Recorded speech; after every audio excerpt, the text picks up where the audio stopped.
Start recording here. Okay, everybody, thanks for coming on tonight. This is the Long Island Band of Brothers, and our special guest tonight is Dr. Martha Nessler. I could talk to you about her for hours. She's one of my close friends. She's my sister from another mister. I know Martha nearly 20 years. We've had quite a journey together from our own time in private practice in Springfield, Illinois. I've watched her expound and just develop into such a powerful woman, all the way down from her time in New Zealand back to Florida, et cetera, et cetera. She's got a big story, but she's also got a big learning curve as well. She recently became a new entity called, she made God her CEO. So she's doing something with coaching for women, but she's got a very great insight about what chiropractic should be about and how to communicate it and what happens when you connect to a higher power. So Martha, the floor is yours. Okay, great. Well, I heard this quote. Is that Anthony Carino? Hey, That is Anthony Camino. I love Hey, it. You're the cutest brown box on here, Anthony. Okay. So I recently heard this quote. When we complain, we see our circumstances as greater than ourselves, which always brings up the concept of identity and something that I've been really big on. And I remember when I was in chiropractic school, my dad gave me this book called The Purpose-Driven Life. And he said, you got to read this. And the first line in the whole book was, it's not about you. And I can remember thinking that and thinking, what is this book about? But, you know, I want to kind of take you to when the majority of us start practice, we realize it's not about us and we're all about how we have this heart to serve. But I do believe that sometimes in practice, if we're not careful, the how is this going to serve others kind of becomes how is this going to serve me? And I think that maybe that doesn't apply to a lot of you on this call, but I think this thing that we've seen happen in our profession and I've watched happen over the last 19 years is a bit of an identity crisis. And I feel that for myself, I know I can't change the whole profession because I actually think I tried. John can attest. But what I can say is that I think if I can challenge you to kind of take a deeper look at your own identity and how you view yourself, right? And if you think about that statement, when we complain, we see our circumstances as greater than ourselves. You're looking at your circumstances as something that you can't accomplish, something that's bigger than you.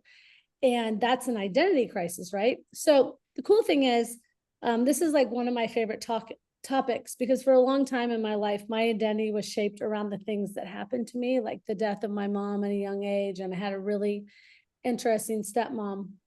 But probably since I was 21, I've been deep diving in to learning how to shape my identity in God's eyes and not in the identity of what's happened to me. And something that I've learned along the way is that faith is the belief that, like, I've got faith, like that God, or if you have a different higher power, whatever it is, that can do something in your life. And when you have this faith, like, you know, I believe that if I adjust this bone, that, you know, I will set a Nate in action. I believe that, and I've got this faith. But identity is different, because identity is believing in what God can do through you. So faith means I believe God can do this. I believe it'll happen. I believe if I do this, it'll happen. But identity is where we have to believe what can happen through us.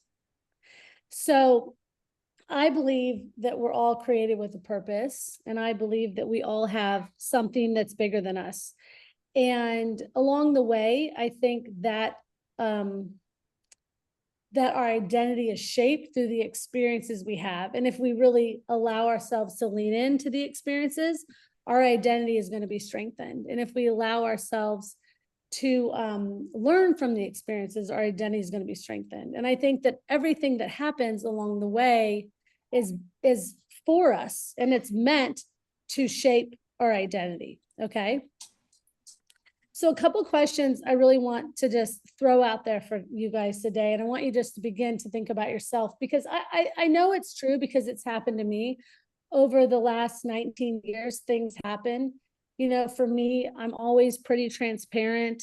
It was a broken relationship that hit me hard. It was a staff member that she really did wrong to me, in my opinion. It was moving to New Zealand and selling my practice. It was financial changes. It was my divorce. right?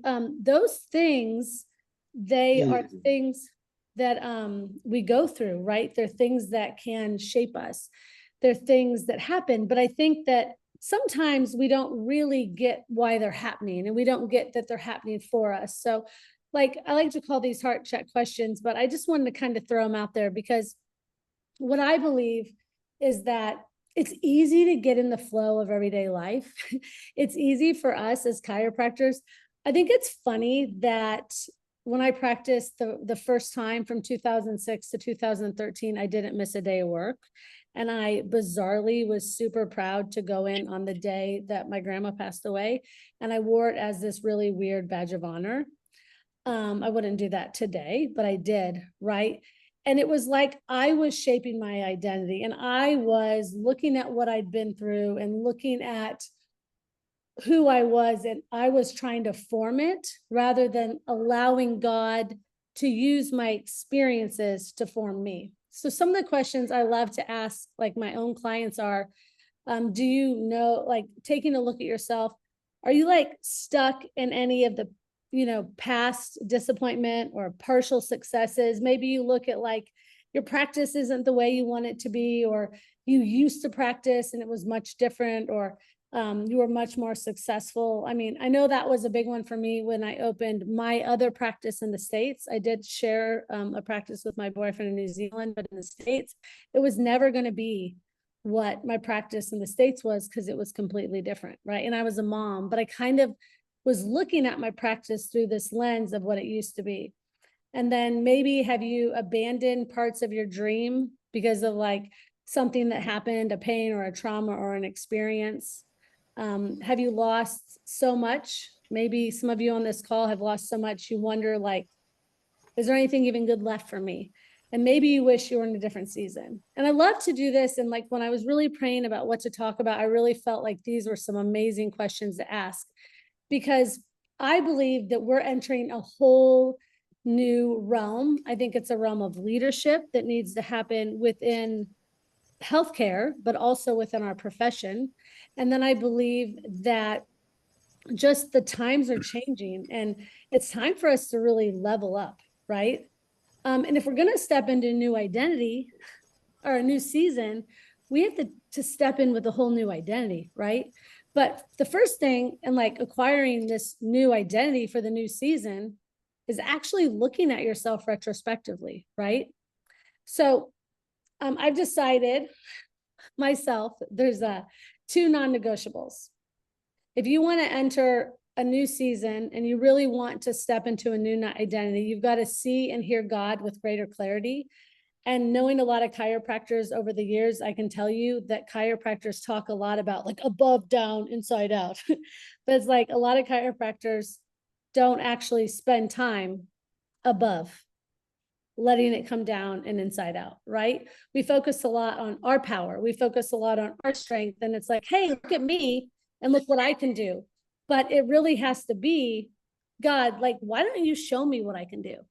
Because I guarantee there's some of you on this call that there's a lot more you're capable of doing, or there's actually something else God has for you, but you're kind of stuck in the what you think you're supposed to be doing, right? What that looks like and how that's going to turn out. But in order, you also need to see yourself in a new way. So you need to actually allow yourself, because I know for me, like when I moved to New Zealand, I really struggled because it was like, I still saw myself as Martha practicing in, Springfield, Illinois. I didn't really see myself as Martha and this new identity I was taking on in a foreign country. And I can look back at my life over the 7.5 or 8 years, and the more I surrendered to the experience and surrendered to God, the more identity came out of me. And we live in, we are part of a profession that's super judgmental. I know a big struggle, which John would know I had, was I wasn't able to practice there. I did own a practice with my then boyfriend. We owned two, but I didn't have my license. It was quite difficult to get. Even Irene said, I'll come spend the night with you. Can you imagine? She's like, we'll stay together in Australia till you pass. Can you imagine spending like weeks with Irene? But so shifting from chiropractor to owning a practice and working at the front desk, and then to educating on essential oils and speaking, was a completely different transformation. And I had to see myself in a new way. I had to look at how I saw God and this journey I was on in a new way. And I think a lot of times we really put ourselves in a box because chiropractic says this is how it has to be, or this is how you have to do it. And we kind of want to conform. But the thing is, if we want to step into a new season, and some of us are ready for that, and some people may not be, but you have to have this new identity. And identity is fueled with confidence and clarity, but it's shaped by your words. Okay, so the words, if they're not speaking confidence and clarity, you're not going to step into a new identity. And a lot of us, we really talk down to ourselves. I can't tell you, I mean, over the years between coaching entrepreneurs and chiropractors, just listening to people talk about themselves, it's really degrading. And the thing I love about chiropractors is our heart for people. And we'll sit there and tell our patient, you're so amazing. Your body's a healing machine. You can do this, but we're not able to actually always do that to ourselves, and really allow ourselves to step into this new identity. So I think for me, one of the biggest things I've done is step out of, I kind of envision this 2-lane highway of like what the world thinks and what God thinks. And like, for me, I've done different things. And people sometimes will say to me, well, you're not really a chiropractor because you're not practicing.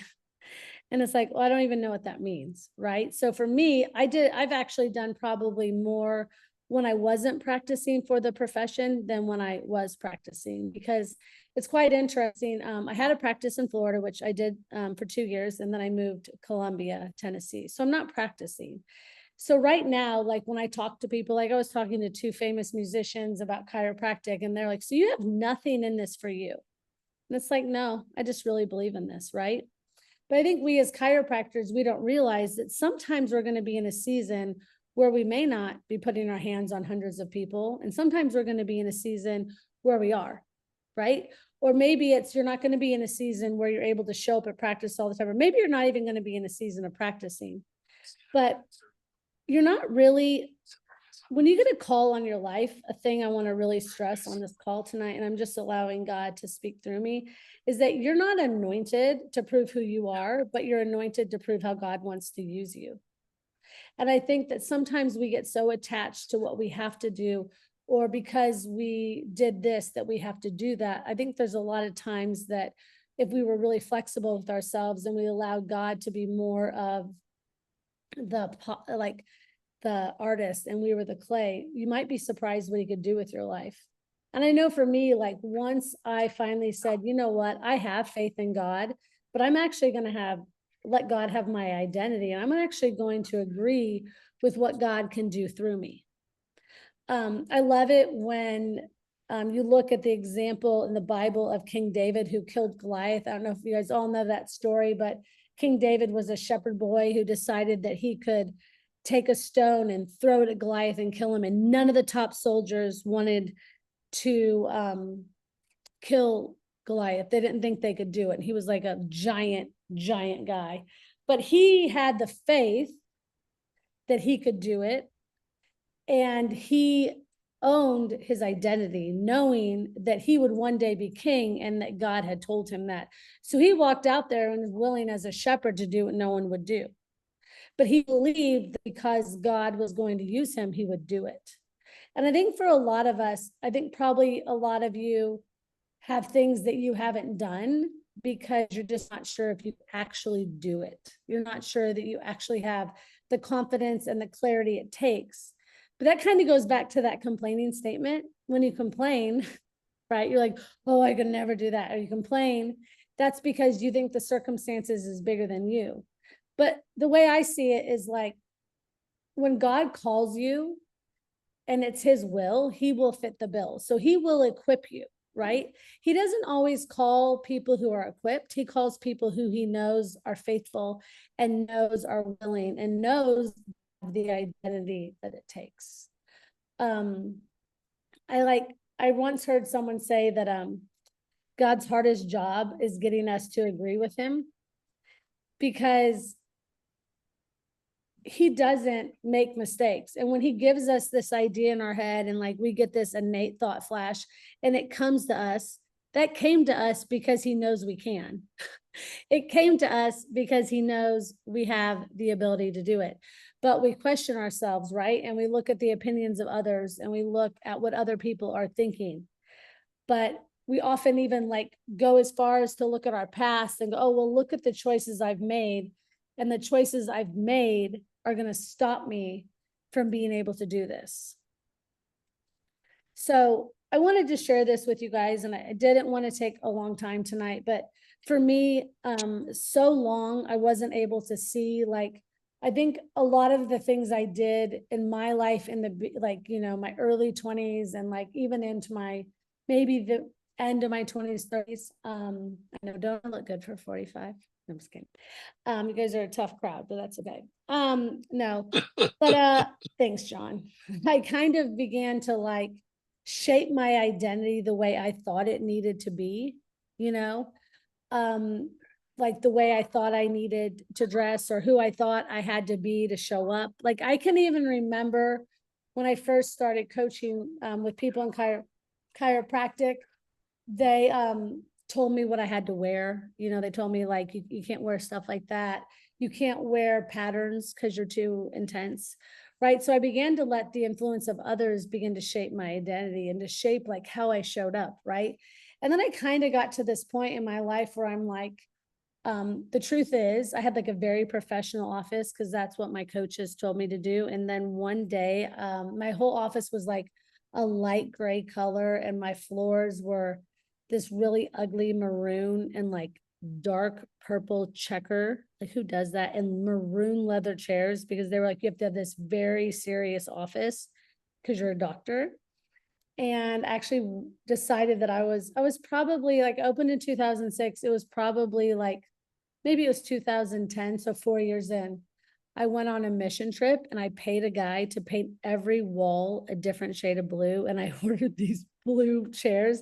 And when I came back after 10 days, my whole clinic was blue. And my patients were like, what is going on? And I said, you know what? I've just decided to be who I am, right? And decided to allow my innate to flow. And I think that's kind of the whole point I wanted to come on here and say is a big question you need to ask yourself is like, you're setting everyone else's innate free, but is yours actually free?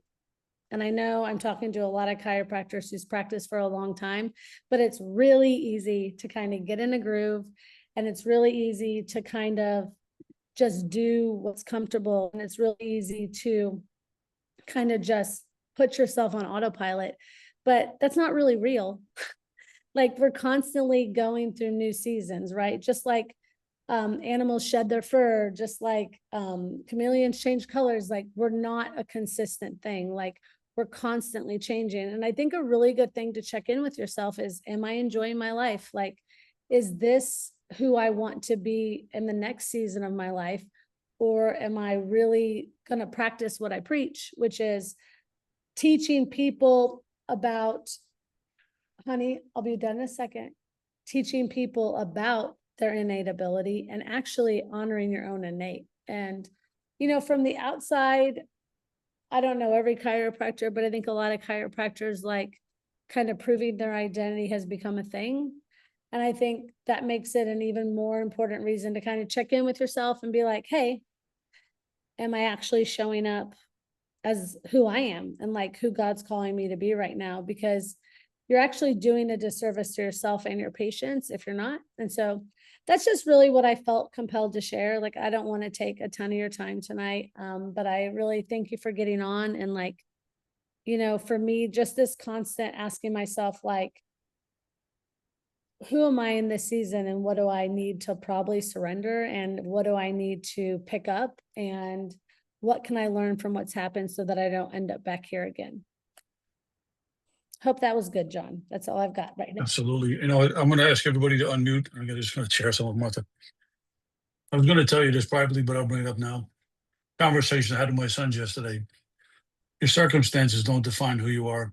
Your vibrations do. If you look at your circumstances in your life, they just tell you your vibrations are wrong. Want to change your circumstances, change your vibrations. Hmm. So the fact that you talked about this tonight tells we're still synced. Yeah. Anybody, I could talk with Martha for hours, so I'm just going to ask you to step up and say hello and thank her for her time tonight. Come on, don't anybody Hey, wait. Martha. Hi, Anthony. I haven't How seen are you you, in sweet? forever. It's so good to Long see you. time. How are you, sweetheart? Good. It's good to see you. Yes. Thank you so much. That was excellent. You know, I think the biggest thing amongst us is that we kind of forget about ourselves, you know?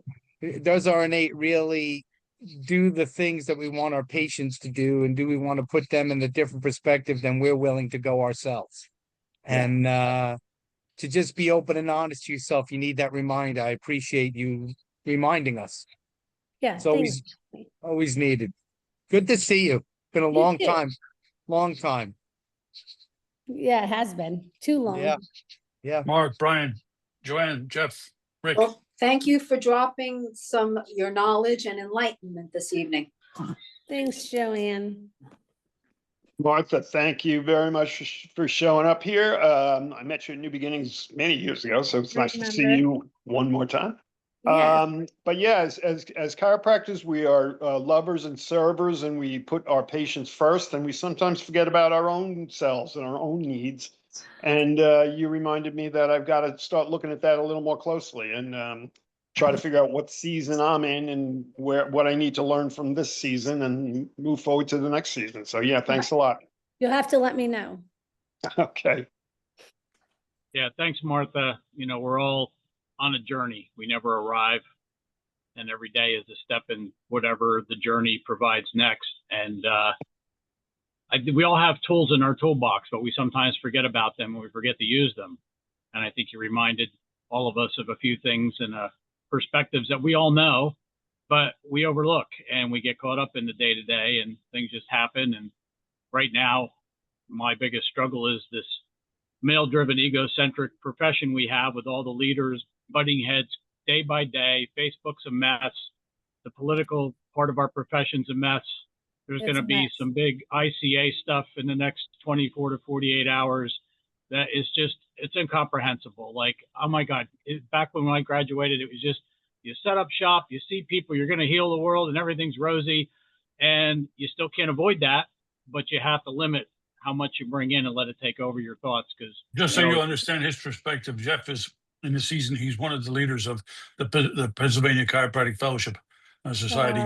So he's very involved politically right now. Yeah.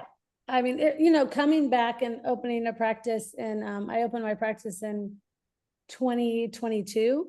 From opening a practice in 2006 that I sold in 2013 was wild. I was asking Matt McCoy, I'm like, what is this? And he's like, I'm your malpractice carrier. I'm like, I don't know what this is, so you better help me figure it out, or I'm going to end up in malpractice. Matt McCoy, I'm going to tell you guys, this is recorded. He reads my emails. I check all the time. I can see in the back. Go ahead. Matt McCoy approved. Keep going. Hi, Mark. How are you? I'm doing good. I appreciate everything that you're sharing with us. And, I've been in the profession for a long time. I don't get too actively involved in a lot of the political stuff.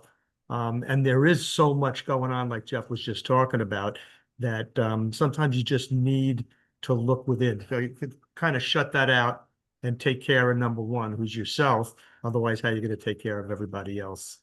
Yeah, that's why I tried to say we're in an identity crisis. I don't know if it's any of us on this call, but a lot of these people are having some serious crisis about like who they are and what they're called to do. A lot of the leaders in the profession.